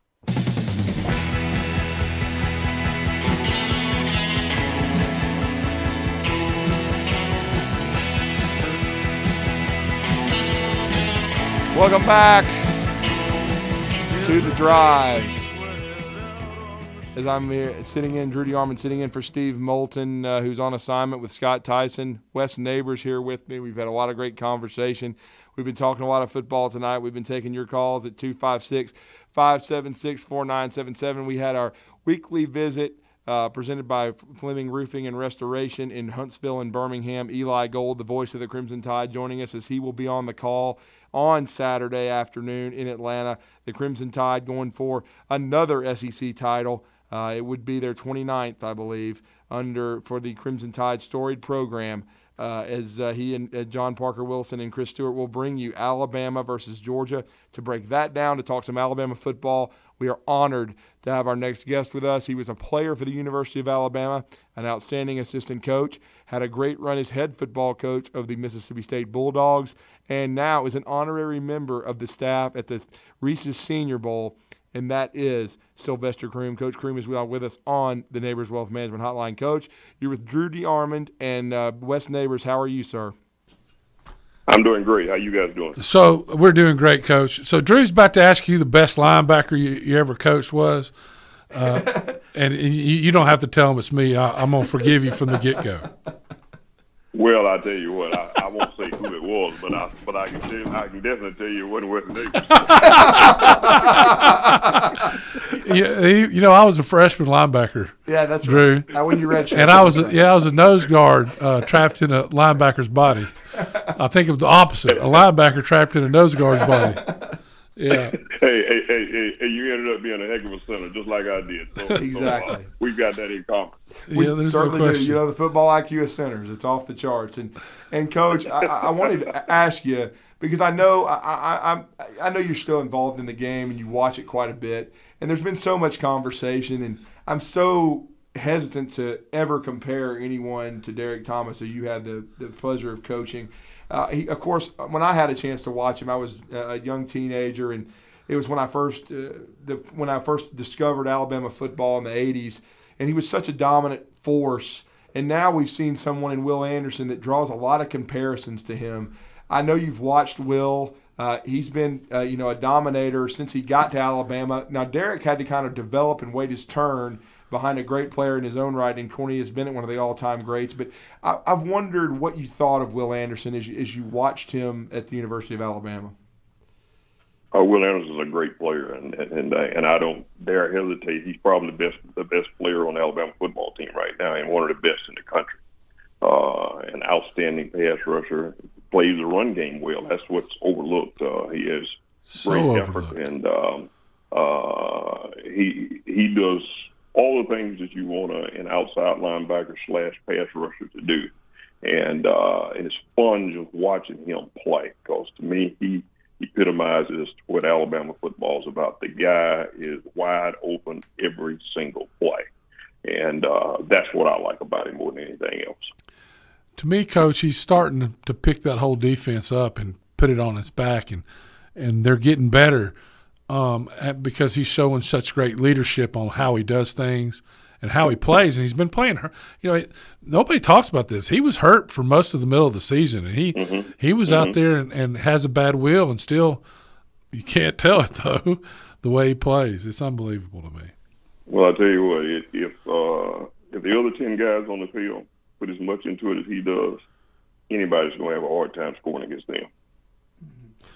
Yeah, absolutely, Coach. And the biggest memory for me is when he was coming off of that injury and they had to open SEC play against after he got injured against Mercer, but he played against Florida, played almost every snap of the game. And you've coached in that stadium. You know how hot it gets early in the season, the humidity, and he basically spent every ounce of energy he had. And some thought he was injured, but he was actually just give out and tired when one of the assistant coaches had to help him back to the locker room at the end of the game. Yeah, he is a very impressive young man. His leadership and just to think, what he's just a sophomore. Yeah, he's a sophomore. Yeah, that's just fantastic. And again, it's fun to watch him play. Now, Florida's hot. We played him down there, Coach. That was the hottest game I ever played in. I don't know if you remember or not, Coach.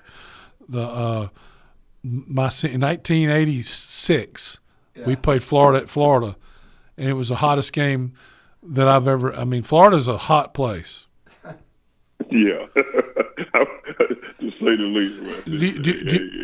It's always tough. That was the game where the left guard at the end of the game in this whole second half was Andy Anderson, who started out at quarterback during camp that year.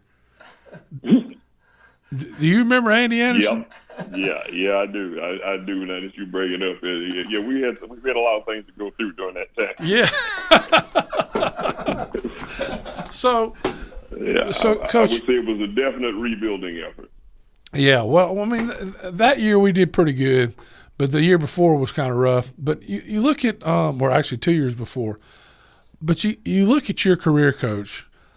I mean, you were in the NFL for 30, 40 years, 30 years?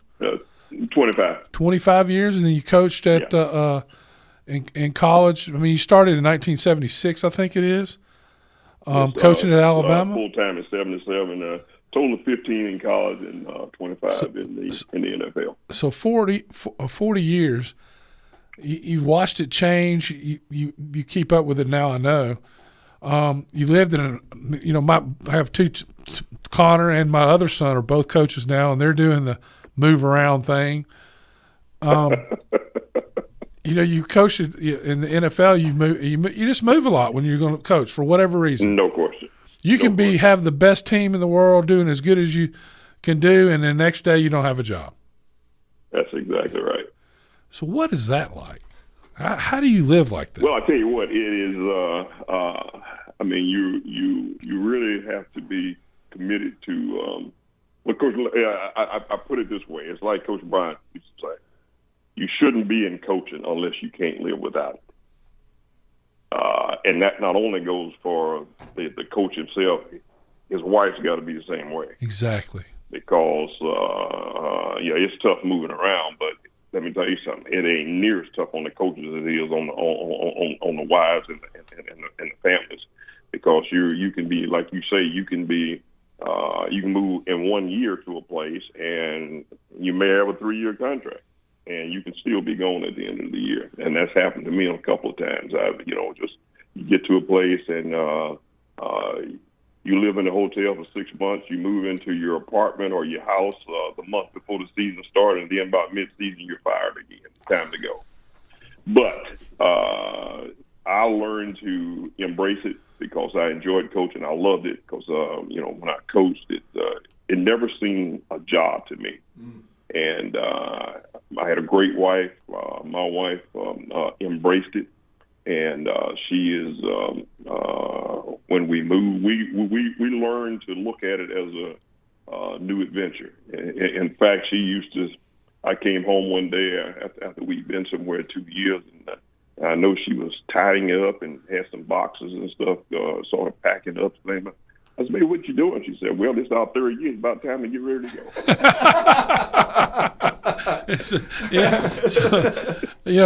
I was sitting with one of my sons. He's pulling for this team he would never be pulling for. And why are you pulling for them? Well, he gets fired. We get to go.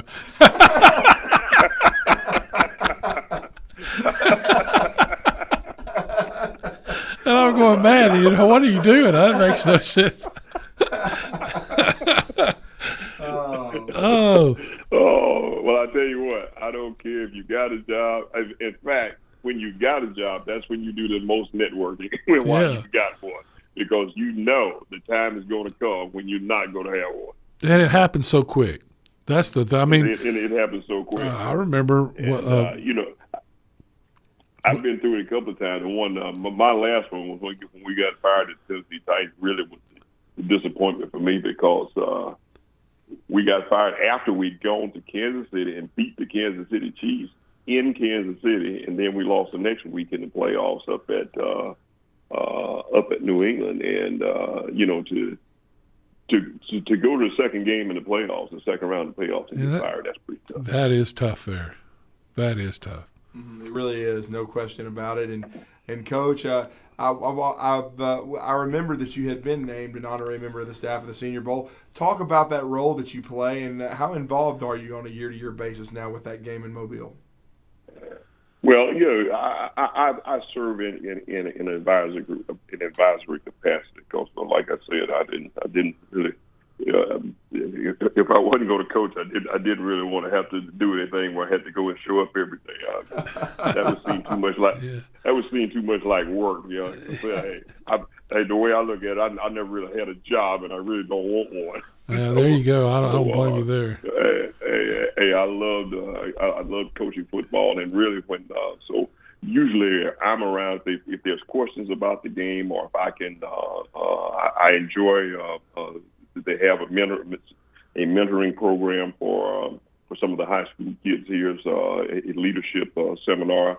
I was involved in that last summer. I really enjoyed doing that, being with the high school kids, and they have a couple of clinics for around the week of the Senior Bowl for high school coaches, and also seminars for some of their scouting personnel for the developing guys in NFL scouting. So I get to participate in that. And anytime you have any questions that they think I might consist, they give me a call. In fact, I'm going down. I'll be in there Friday. We've got some things that they wanted me to get involved in. I'm just honored that they even let me hang around because I really don't do a whole lot. But I'm just glad that they think I can contribute in any small way. One thing I really enjoyed last week, the Little League football is big here in Mobile, and we had I think it was the Sunday before Thanksgiving, had a turkey giveaway. Senior Bowl gave away several hundred turkeys, and in conjunction with the Little League football championship in Mobile here at the same time. A true turkey bowl. It was fun going out there watching little kids play. It really is, and Coach, I know you love the sport, and as you said, you talked about what Coach Brian said. You only get into coaching if you can't be without it. I know this is one thing Tony Dungy has always talked about, and he's such a great man, a Hall of Famer. He's always been someone that mentored a lot of young coaches, whether it be on the high school level, the college level, or the NFL. What kind of role have you taken in kind of mentoring young coaches and trying to kind of pass the baton in the profession? Well, it's the same way for me. Guys who I've had guys call me, some I've never met, and they have specific questions that they want to sit down and talk about my career or things that they have questions about as far as on the field or how to advance in this career. And I always try to help them. I had developed a relationship with a couple of assistant coaches in college who would like to be head coaches, and they were always calling me, particularly in the off season, to ask how do you prepare for that or different situations that they might have run into in the season. They just want my opinion on it. So I enjoy doing that, and I'm honored that they think that I could even help. Speaking of head coaching, how hard is it to be a head coach? I mean, what are the characteristics that make a head coach? And, I know you were disappointed how it ended at Mississippi State because you had it in my opinion turning around.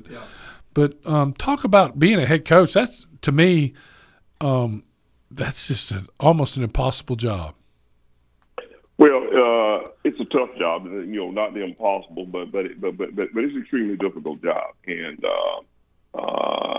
you got to love it, and because everything in the program you're responsible for it. There are no excuses. Hey, I was thinking about this today. It's like Coach Bryant had this guy told him one time, "Well, Coach, boy, if I had a quarterback, we'd have had a good season." Coach Bryant looked at him and said, "Well, you knew a year ago you needed a quarterback. So if you don't have players, you got to go get players. And then when you get them in there, you got to coach them up. So if you don't have coaches, you got to get coaches. If you don't have enough money to get the kind of people you got, hey, you gotta whatever it is. When you take a job and you take that responsibility, there are no excuses. There are none. You're the head coach, and the buck stops with you. And I don't care what it is. That's the way it is. And it's such a time-consuming job. The football is the least part of it, to be perfectly honest. Yeah, that's what I... coach's job. It's the part that we see. It's the part that's always evaluated. But there are so many things that has to go on in the background. And that's why quite often it is when a guy takes a job, you want to take a job and where all those things in the background, all of those support systems are already in place. Because when you got to build a football team and build a support system, that is an extremely difficult job. And at certain places, that's why you see no matter who they bring in there and no matter what they do, they still don't win because the support systems are not there to ensure that a coach can win. In college football, you got to attract the best football players. And if you don't have the facilities, if you don't have the proper training rooms, if you don't have the proper support personnel right now, this NIL thing is going to some teams are going to have tougher times than others about building an NIL program. I mean, you don't have that in place. If you don't have the resources to ensure that you can bring people in to help prepare guys for careers beyond football or in it or beyond the game, you're going to have a tough time recruiting the best players. It is highly competitive. That's why guys like Coach Saban and I've heard a lot of criticism about these coaches getting paid what they want. Let me tell you something. They wouldn't be giving them that money if they weren't earning it, and I promise you that. Nobody's out there giving away money.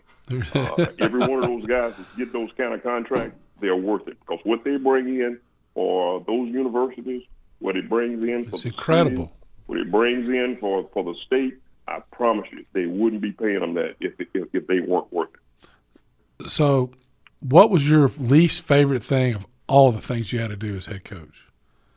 Raise money for the football program. I was going to guess that. And so it was raise money, and that's why when you go to places and where they have resources and where money's not an object, so where if you if you need to update your weight room or update bring the latest kind of helmets or equipment in, can serve guys the kind of food that you want. So when prospects come in, when you bring those prospects in, there's two things that mama's going to want to know for sure. She want to know where the boy going to eat, where he's going to sleep, and she going to want to know who's going to come take care of him at 2 o'clock in the morning if his nose is running. Those are the things mama going to want to know. So you better have answers for those, and they better be real good as soon as they walk in there. And who's got the best? And as soon as mama's satisfied, what I found out quite often, it really didn't make any difference what the kid wanted anyway. But those three things, you better have answers. And it better be up to date, and it better be the best. When you want to get the great players, you better have that solved. And when you go to a program where you have to spend 90% of your time trying to get that squared away, it is tough. It's tough coaching football. Really is. And, Coach, as we're winding down our conversation with you tonight, I'd be remiss if I didn't ask you about this matchup Saturday. It's going to be the biggest in college football. It's one that everybody's been waiting on.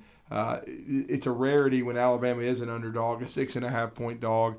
to Georgia, a fine football team, a team that plays football the way your teams did. They're very hard-nosed, running the football, very physical. But your thoughts on the matchup, and if Alabama, in your mind, do they have what kind of chance do they have Saturday afternoon? Hey, I'm really looking forward to it. Now that we got Auburn out of the way, now we can go play a little football. We got that. Let me tell you something. It should be a heck of a game, and I think we got an excellent chance to win the game. I know everybody is.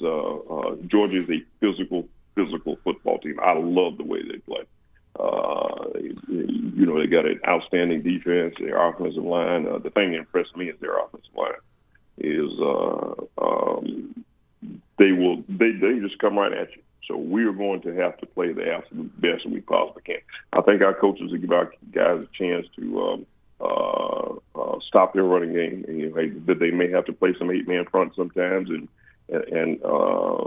keep the ball in front of them. Just don't. If they just don't let Georgia hit a long run or throw the ball deep on them, don't let them get into cheapers. Make them have to go the distance of the field. Make them have to snap the football over and over.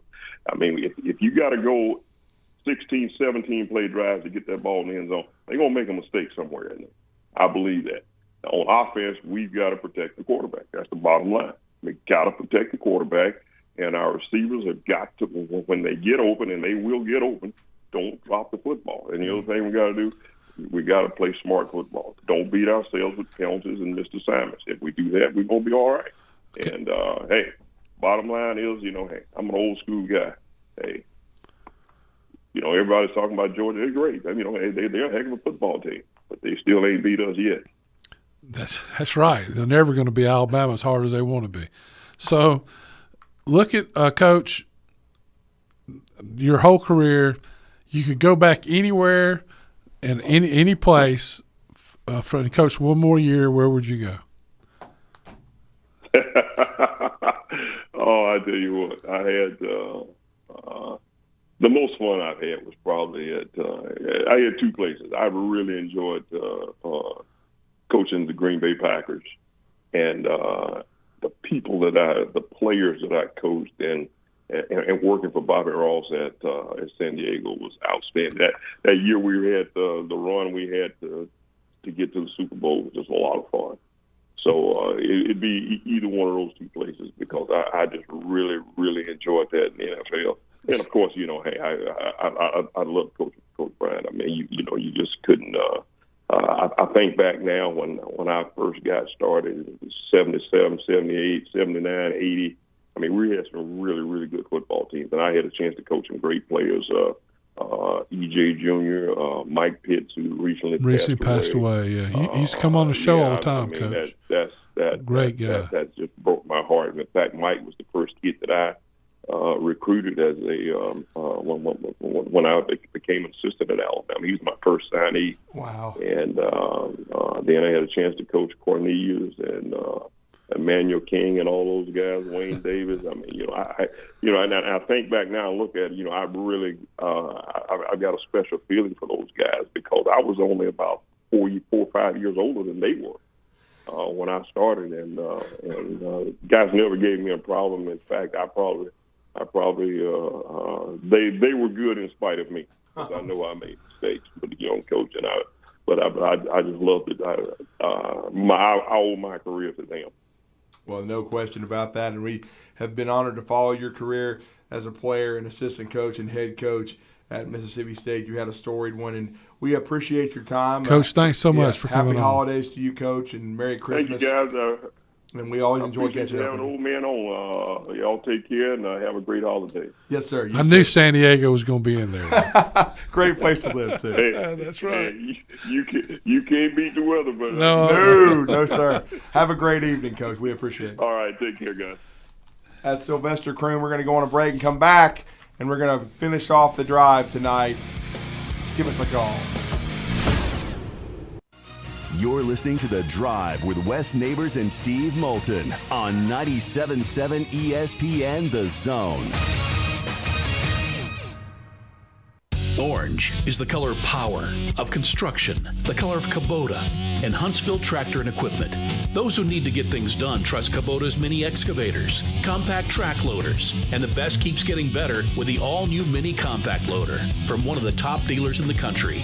More than 50 years of family service, every part in the book, and folks who know what to do with them. You'll be seeing orange with Huntsville Tractor and Equipment. Come on, let's go to work. Ann Adams with Berkshire Hathaway Rise Real Estate is the one name to know if you're buying or selling real estate. With years of local experience, Ann Adams offers buyers in-depth knowledge of the local housing market and will narrow available properties down to those you'll be interested in so you can save time when shopping for your new home. If you're ready to sell, Ann offers a seamless process using accurate pricing and expert negotiation skills to make sure you get a fair price for your home. Call Ann Adams today at 256-337-2625 or log on bhhsriserealestate.com. SportsMed is the official team physicians of the Rocket City Trash Pandas. And if the pros trust SportsMed, you can too. SportsMed provides every service you might need for complete orthopedic care, specializing in orthopedic surgery, sports medicine, joint replacement, spine surgery, neurosurgery, and podiatry. And they offer their own brace shop, in-house full-body MRI, physical therapy, walk-in clinic, and so much more. 4 locations and on the web at sportsmedalabama.com. For 50 years, our mission, do the right thing and make long-term decisions. We value our customers, and we invest in supporting you.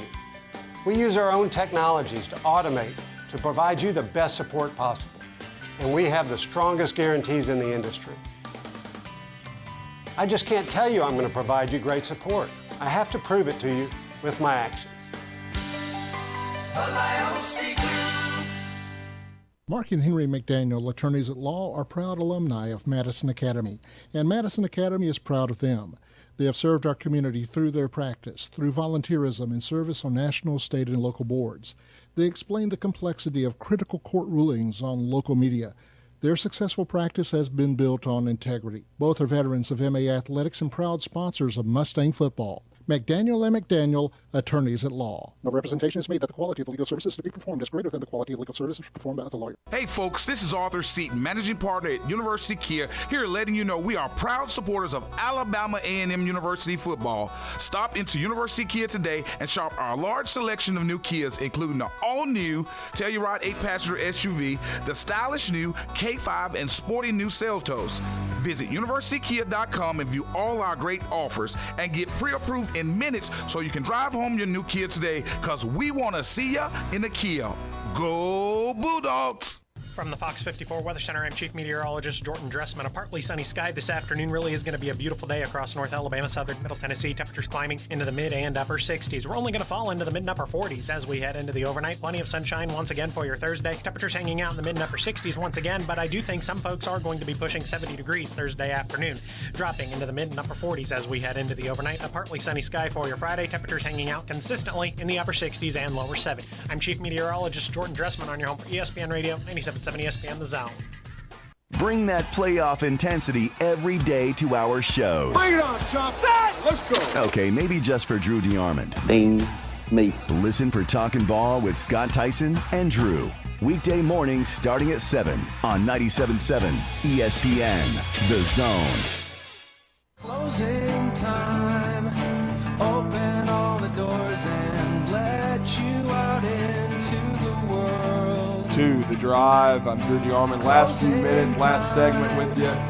You can give us a call, 256-576-4977.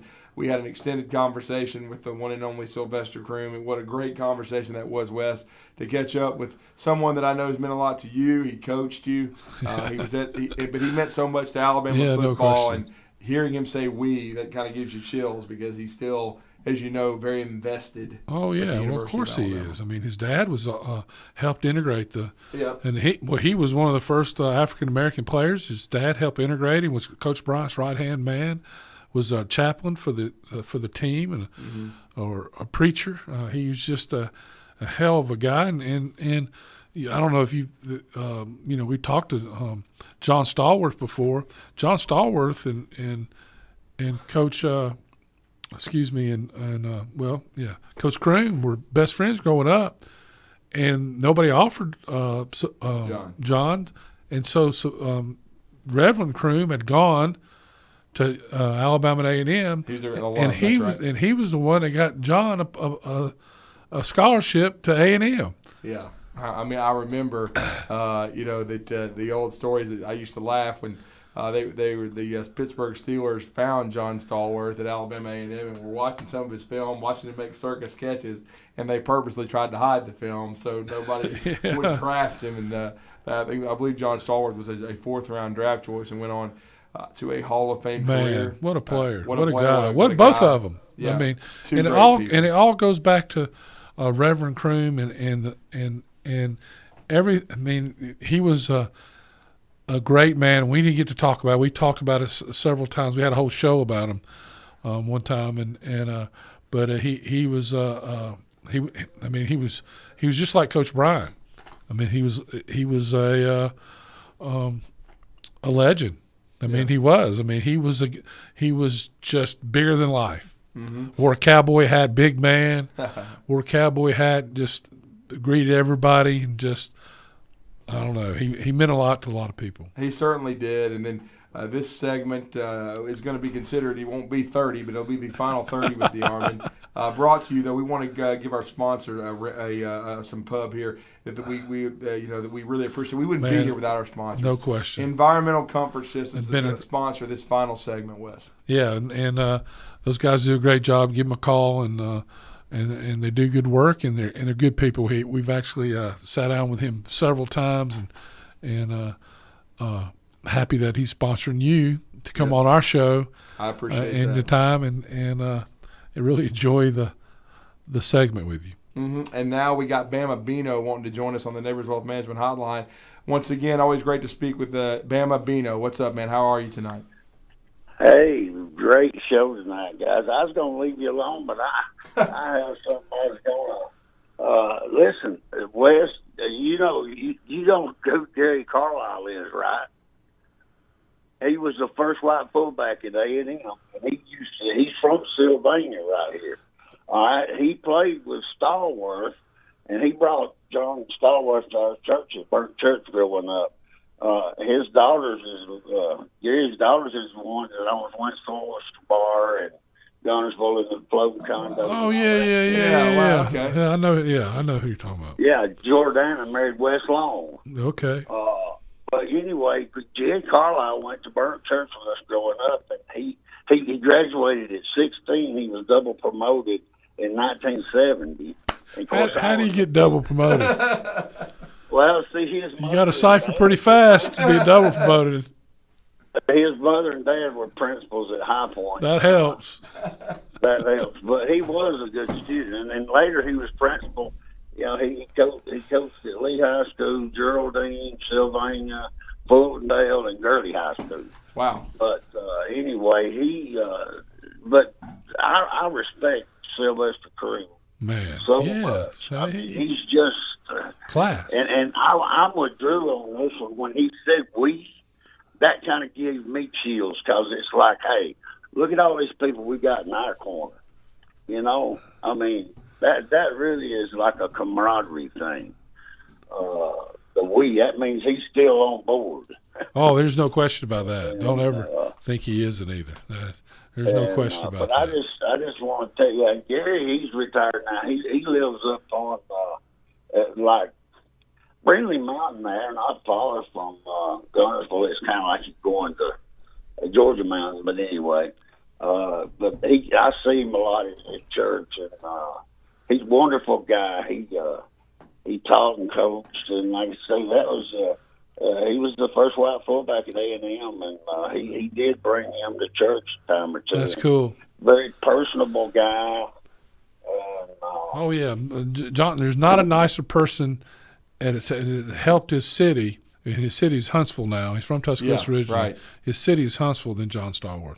Thanks for calling, Bama Bino. Good hearing from you. Yeah, I love you guys. Thank you so Bama much. Bino. Appreciate that. Good stuff. And again, you can give us a call, 256-576-4977. Last few minutes of the drive, I'm Drew DeArmond sitting in for Steve Moulton.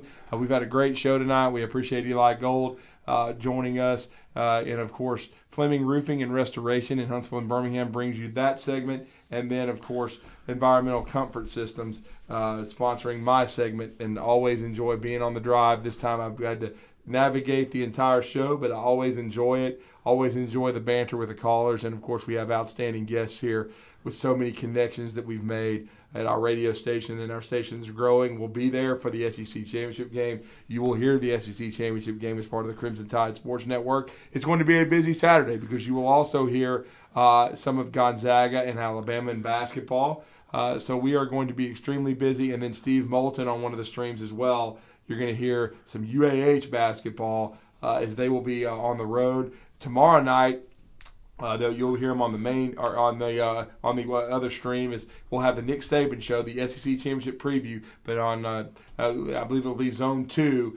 UAH will be bringing you they will be bringing you UAH, at Delta State, and then on Saturday they will be bringing you UAH at Mississippi College in Jackson, Mississippi. So we're going to have all the bases covered on 97.7 The Zone. So please download our app. And I was joking with someone who was coming back from Atlanta this weekend. He was driving through Mentone, going through some of the back roads. He's like, I just kept losing the game because on Iron Bowl I get it 30 minutes at a time, and I was like, download the ESPN 97.7 Zone app. We are the home for the University of Alabama, and hopefully you can listen there, and you will not have any interruptions. And that app has been great for us, great for all our listeners. And we really enjoy bringing you the University of Alabama, and we'll do that this Saturday. And it's going to start at noon, I believe, coverage before a 3 o'clock Central Time kickoff. And I will be in Atlanta for the SEC Championship game. Representing the zone. Exactly. So representing the zone, trying to see if they can vanquish Kirby Smart one more time, or is this finally Kirby's year? Is everything lining up like it did for Ed Ogeron when LSU had one of the greatest seasons in SEC history, or can Alabama, continue? Wouldn't that be crazy? You think about it. LSU, then Alabama, then Georgia have these incredible seasons all back to back to back. Yeah, it's been unbelievable. But, Ohio State deserves to be in. Everybody knows that. Because they play in the best conference. The best conference. Wolverine Dan, please come get your rug. I'm just asking you to. It's right here. I'm looking right now. No, we're going to keep that rug. The Michigan Wolverines. I like it. It's going to be a great weekend of football. It's going to be championship Saturday. And then Sunday, Steve Moulton and I will bring you our Crimson Tide tailgate postgame reaction and their playoff reveal because, could Alabama still get in the playoff even with a defeat? Probably not. But who knows? Wes and I already went over, there is a way. If there's a way.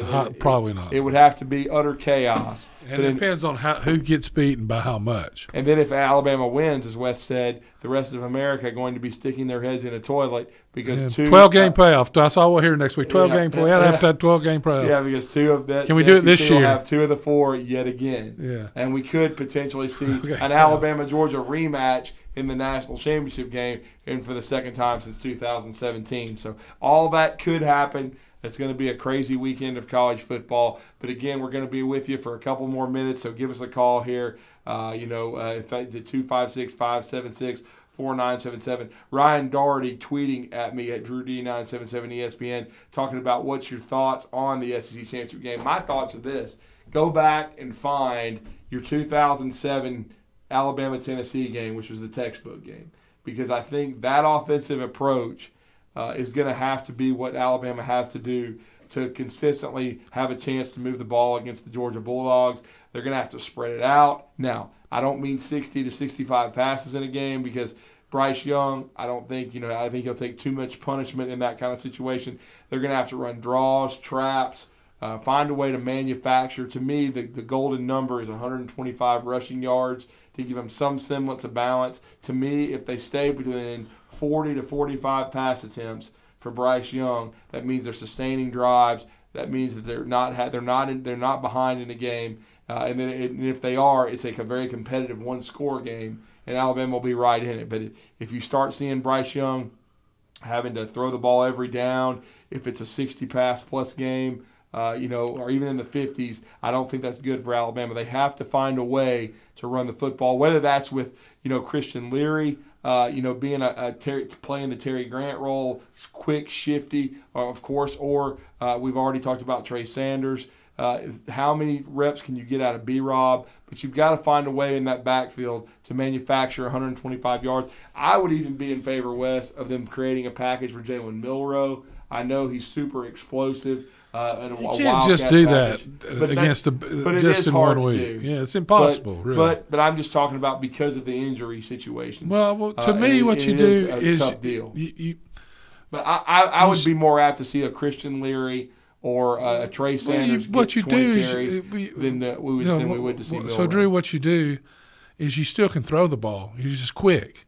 Yeah, get rid of the ball. You can throw it 50 or 60 times. You just throw it, swing passes, make Georgia run, make them defend the whole field. Then you run sideline to sideline. Yes. Well, I mean, they're a very fast team. You don't want to, but you got to make them defend the whole way, and not put pressure on your offensive line or your